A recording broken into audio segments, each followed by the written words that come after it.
In 1997, a young girl walks through a busy market in Ecuador. She is 11 years old. A man offers her candy. He says he needs help carrying gifts to his mother.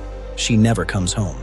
3 years later, a flash flood rips through a riverbank in Ecuador. The water pulls back the dirt, and the ground gives up something no one is ready for. Bones. Dozens of them. Small bones. Children's bones. By the time police stop counting, they will link one man to over 300 deaths across 3 countries. He will call the girls flowers. He will say he liked when they cried. This is the story of the man courts called the most prolific serial killer ever caught alive. Pedro López is born in Tolima, Colombia, in 1948. His mother is a sex worker. She has 17 children. Pedro is number 7. At age 8, his mother catches him touching his younger sister. She throws him out of the house that same day. An 8-year-old, alone on the street. A stranger takes him in, feeds him, shelters him, then rapes him. Pedro runs. He lives on the streets of Bogotá for years. He begs. He steals. By his teens, he is in and out of juvenile detention. Inside one facility, he is assaulted by 4 older boys. He later tells a psychiatrist something chilling. After that assault, he tracked down all 4 boys. He says he killed them. No one connects it to him at the time. He is just another lost kid in a broken system. That is what makes him invisible for the next 2 decades. In 1969, Pedro is arrested for stealing a car. He goes to prison. Inside, he is gang-raped by other inmates. This time, he does not run. He hunts down his attackers one by one.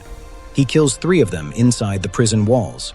Because it happens inside prison, and because the victims were also criminals, it barely raises an eyebrow. He serves a short sentence and walks free. Outside, he starts traveling through Peru. He targets young indigenous girls in remote villages, girls whose disappearances, he believes, no one will investigate hard. He is right. For years, almost no one does. In 1978 in Peru, a group of Ayacucho tribeswomen catches Pedro trying to drag away a 9-year-old girl. They do not call police. They beat him, strip him, and bury him up to his neck in sand, a local punishment for outsiders who harm children. A missionary finds him before he dies. She convinces the tribe to hand him to authorities instead of killing him. Peruvian police question him. They suspect he is connected to other missing girls. But here is the flaw. Peru has no formal deportation process set up for this exact situation, and pressure from local officials pushes to simply remove the problem rather than prosecute him. Instead of a trial, instead of a real investigation into how many girls he may have already killed, they deport him, back across the border, free. Now in Ecuador, Pedro does not slow down. He speeds up. He develops a method. He watches marketplaces for girls walking alone. He offers gifts, or he says he needs help. He walks them toward the edge of town, toward the riverbanks. Investigators later piece together his own words. He says he strangled most of his victims and that some deaths took days to happen because he liked to watch. For nearly 2 years, girls vanish across small Ecuadorian towns. Parents report their daughters missing. Local police often assume the girls ran away or were taken in by relatives. No one links the disappearances across towns. No one is looking for one man. By the time he is caught, he will tell police he averaged killing 1 girl every 3 days. In 1980, that flash flood hits the town of Ambato, Ecuador. The water tears open a shallow gravesite along the river, and dozens of skeletons wash into view. Police now have physical proof. This isn't scattered disappearances. This is one location, holding many bodies. Around the same time, a market vendor recognizes Pedro trying to lure away another young girl. This time, it's Ecuadorian police who catch him. And this time, there's no tribal punishment, no quiet deportation. There's a body count they can no longer ignore. Under interrogation, Pedro doesn't stay quiet. He starts talking. And he does not stop. Pedro leads police to grave after grave.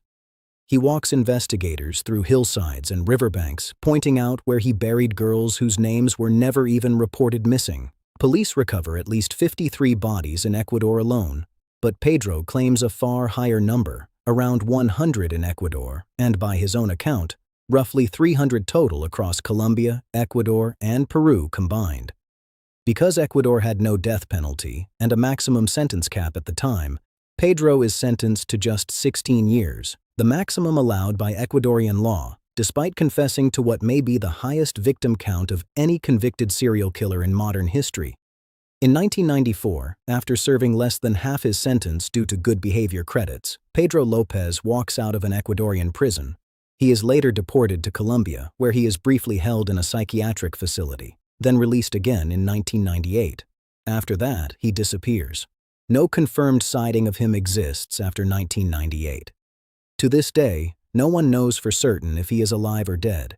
His case forced Ecuador and Peru to overhaul how missing persons cases were shared across borders, recognizing that a killer who could simply walk across a border, largely unpunished, exposed a system with almost no cross-country communication at all. Go back to that market. That girl, offered candy by a stranger who says he needs help. For nearly 20 years, that same offer worked, because 3 countries were never looking at the same map.